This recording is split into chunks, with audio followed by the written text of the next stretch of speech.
सन 1722 में एक डच नाविक जैकब रॉयलिफ्सेन एक द्वीप की खोज करता है। अब आप बोलोगे ये पॉलिनेशियन कौन से लोग हैं? हालांकि इन स्टैचूज के बारे में मैं आपको एक और इम्पोर्टेंट बात बताने वाला हूँ। ये जो स्टैचूज आप अभी स्क्रीन पे देख रहे हैं, आपने आज से पहले इन्हें कई बार देखा होगा। क्या ये स्टैचू रियलिटी में एग्जिस्ट करते भी हैं या फिर नहीं, या फिर ये किसी की इमेजिनेशन है? कई लोग इसे इस तरह जानते हैं कि ये एक सिग्मा मेल का सिंबल है। आपने इन स्टैचूज को कई मीम्स में देखा होगा, कई वीडियोस में देखा होगा, लेकिन उन्हें देख के आप हंस तो लेते हैं, लेकिन आपको ये पता नहीं चलता कि इनके पीछे का इतिहास क्या है। क्या ये सच में एग्जिस्ट भी करते हैं या फिर ये केवल एक इमेजिनेशन है? आखिर इन स्टैचूज के पीछे का इतिहास क्या है? आज के इस वीडियो में आपको इन स्टैचूज के पीछे का इतिहास बताने वाला हूँ। तो मेरी बातों से आपको ये तो पता चल ही गया होगा कि इन स्टैचूज का अपना एक इतिहास है, और आपको बता दूं कि इनका इतिहास बहुत ही ज्यादा इंटरेस्टिंग है। ये स्टैचूज इस धरती पे एग्जिस्ट करते हैं और इनका अपना एक अलग इतिहास है, जिसके बारे में हम में से किसी को भी पता नहीं है। लेकिन आज के इस वीडियो में आपको सब कुछ क्लियर करने वाला हूँ। इन स्टैचूज को किसने बनाया, कब बनाया और क्यों बनाया? क्या इन स्टैचूज को बनाने का कोई मीनिंग भी था या फिर इन स्टैचूज को ऐसे ही बना दिया गया था केवल टाइम पास करने के लिए? वैसे इतना कॉमन सेंस तो आप भी लगा सकते हैं कि इन स्टैचूज को किसी टाइम पास करने के लिए तो नहीं ही बनाया गया होगा। तो आपके सारे क्वेश्चंस को आज क्लियर करने वाला हूँ कि इन स्टैचूज को किसने बनाया,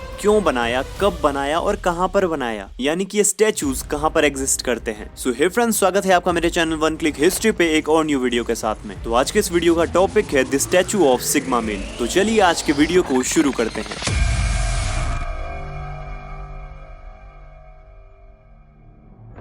सन 1722 में एक डच नाविक जैकब रॉयलिफ्सेन एक द्वीप की खोज करता है, जिसको कि आज के टाइम पर रापा नुई या फिर ईस्टर आइलैंड भी कहा जाता है। जब जैकब ने इस आइलैंड को खोजा तो उस टाइम पर ऐसा नहीं था कि इस आइलैंड पे कोई भी नहीं रहता था। उस टाइम पर भी उस द्वीप पर पॉलिनेशियन लोग रहते थे। अब आप बोलोगे ये पॉलिनेशियन कौन से लोग हैं? तो आपको बता दूं कि प्रशांत महासागर के आसपास द्वीपों पर मूल रूप से रहने वाले लोगों को पॉलिनेशियंस कहा जाता है, और यही वो पॉलिनेशियन लोग थे जिन्होंने इन स्टैचूज को बनाया था। लेकिन इनके बनाने के पीछे का रीजन क्या था, उन्होंने इन्हें क्यों बनाया? हालांकि इन स्टैचूज के बारे में मैं आपको एक और इम्पोर्टेंट बात बताने वाला हूँ, जिसके लिए कि आपको ये वीडियो पूरा देखना पड़ेगा। तो वहाँ पे जो पॉलिनेशियन लोग रहते थे, उनकी एक रापा नुई सभ्यता ने इन स्टैचूज को बनाया, जिन्होंने इन स्टैचूज को रापा नुई या फिर लंबे कानों वाले लोग नाम दिया। तो आपको बता दूं कि ईस्टर आइलैंड पे रापा नुई लोगों ने इन स्टैचूज को 10वीं से 16वीं शताब्दी के बीच में बनाया, जिन्होंने इन स्टैचूज को बड़े बड़े पत्थर के ब्लॉक से बनाया। हालांकि उस टाइम पर वो काम बिल्कुल भी आसान नहीं रहा होगा। उन लोगों ने प्रोबेबली इन स्टैचूज को हाथों से ही बनाया होगा, जो कि ऑब्वियस है, क्योंकि उस टाइम पर ऐसी कोई टेक्नोलॉजी ही नहीं थी जिससे कि वो इन स्टैचूज को किसी मशीन से बनाते। तो डेफिनेटली उन्होंने ये हाथों से ही बनाए होंगे। लेकिन आखिर इन स्टैचूज को बनाने के पीछे का रीजन क्या था? उन लोगों को ऐसी क्या जरूरत पड़ गई थी कि उन्हें इतने बड़े बड़े स्टैचूज बनाने पड़े? जी हाँ, बिल्कुल बड़े बड़े स्टैचूज। उसके बारे में आगे बात करते हैं। लेकिन अगर इसके पीछे के रीजन के बारे में बात करें तो ये वहाँ की धार्मिक मान्यताओं से बहुत ही ज्यादा जुड़े हुए हैं। तो चलो आपको इसके बारे में डिटेल से बताता हूँ। उन लोगों ने जो स्टैचूज बनाए थे अपने सारे धार्मिक नेताओं की याद में बनाए थे। जी हाँ, बिल्कुल, उनके जितने भी पुराने धार्मिक नेता थे उनकी याद में उन्होंने ये स्टैचूज बनाए थे। वहाँ पे जितने भी इंपॉर्टेंट लोग होते थे जो कि बहुत ही ज्यादा वैल्यू रखते थे, तो उनकी आत्मा को शांति देने के लिए या फिर उनकी पूजा करने के लिए इन स्टैचूज को बनाया जाता था। अब इसी के बाद अगर हम बात करें इन स्टैचूज की ऊंचाई के बारे में, क्योंकि मैंने आपसे कहा कि उन्होंने इतने बड़े बड़े स्टैचूज बनाए।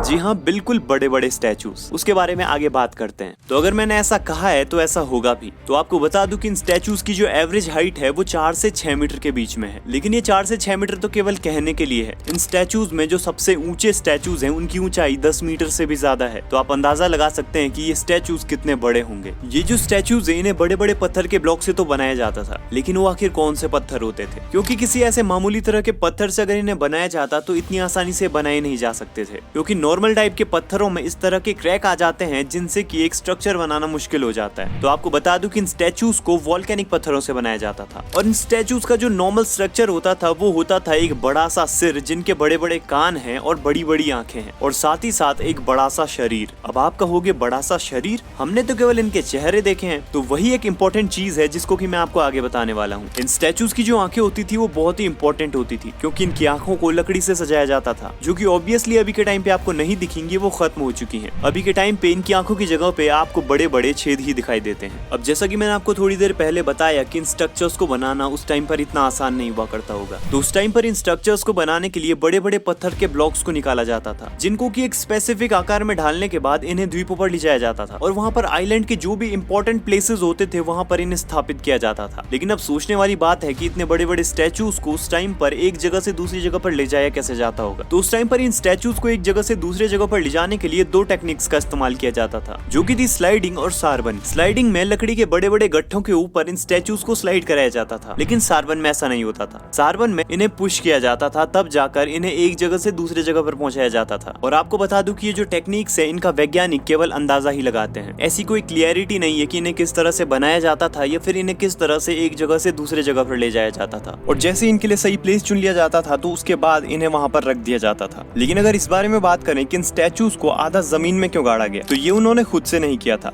ये प्रोसेस नेचुरली हुआ था। टाइम के साथ नेचुरली ये स्टैचूज जमीन में धंसते गए। आज के टाइम पे मैक्सिमम स्टैचूज हमें जमीन के अंदर आधे धसे हुए मिलते हैं, जिनके की केवल हमें सिर दिखाई देते हैं, लेकिन पहले ये ऐसे बिल्कुल भी नहीं थे। अभी के टाइम पर इनका मैक्सिमम हिस्सा जमीन में धसा हुआ है, जिसके वजह से हमें ज्यादा बड़े नहीं लगते। बड़े लगते हैं लेकिन उतने बड़े नहीं लगते कि 10 मीटर जितने बड़े लगे।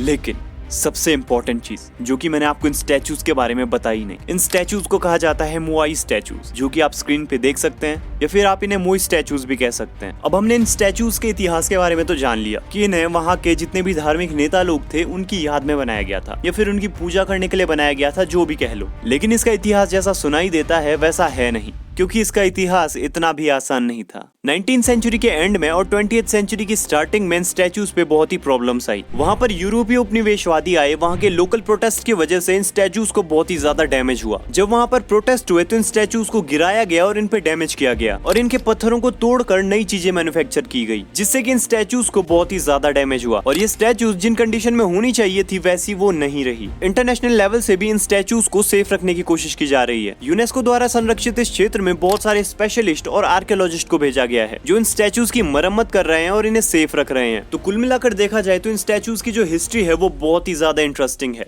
क्योंकि इन स्टैचूज की हिस्ट्री का जो ग्राफ था वो कभी नीचे गया तो फिर कभी ऊपर गया। इसके बावजूद ये स्टैचूज आज के टाइम पर खड़ी हैं और पूरी दुनिया में अपनी एक बहुत ही बड़ी इमेज बनाकर खड़ी हैं। ये केवल कुछ स्टैचूज इस पूरी हिस्ट्री को शो करते हैं, इसलिए ये हमारा फर्ज बनता है कि हम अपनी ऐसी हिस्टोरिकल साइट्स को बचा के रखें, ताकि हमारे आगे आने वाली पीढ़ी इन चीजों के बारे में सीखे कि हिस्ट्री में क्या हुआ था। अब कई लोग बोलेंगे कि ये इंडिया की कोई हिस्ट्री थोड़ी ये जो हमें बचानी पड़े, लेकिन नहीं। जैसा कि आज के टाइम पर हम इन चीजों को जान रहे हैं तो हमें काफी अच्छा लग रहा है कि हाँ, हिस्ट्री में ऐसी भी चीजें हुई हैं, किसी जगह पर ऐसे भी कोई स्टैचूज हैं। तो उसी तरह से हमारे आने वाली पीढ़ी को भी अच्छा लगेगा जब वो इन स्टैचूज के बारे में सुनेंगे। अब वो स्टैचू है तो वहाँ ईस्टर आइलैंड पे, लेकिन इंडिया में भी लोग इन्हें जान रहे हैं। इसके पीछे का मतलब क्या है? इसका मतलब ये है कि हिस्ट्री कहीं की भी हो, अगर वो हमें कुछ नॉलेज दे रही है तो वो हमारे लिए भी एक बहुत बड़ी वैल्यू रखती है। तो यही था मोआई स्टैचूज का इतिहास, जिसमें मैंने आपको बताया कि किस तरह ये स्टैचूज बनाए गए और इनका इतिहास कैसा रहा। तो उम्मीद करता हूँ आपको इन्फॉर्मेशन पसंद आई होगी, और अगर पसंद आई हो तो वीडियो को लाइक करना मत भूलना और चैनल को सब्सक्राइब करके ऑल के बटन को दबा देना, ताकि इसी तरह की और वीडियोस आपको टाइम टाइम पर मिलते रहे। तो मिलते हैं ऐसे ही एक नेक्स्ट वीडियो में, तब तक बाय बाय, जय हिंद।